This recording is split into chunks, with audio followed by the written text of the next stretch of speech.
నీ శ్రమలలో పాలొందుటయే నా దర్శనమాయనే.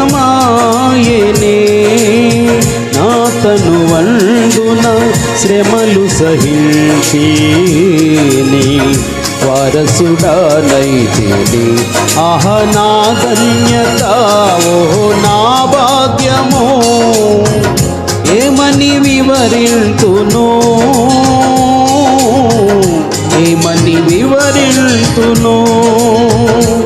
ఆహ నా ధన్యత, ఓ నా భాగ్యము, ఏమని వివరింతును, ఏమని వివరింతును. నేనెందుకని నీ సొత్తుగా మారితిని,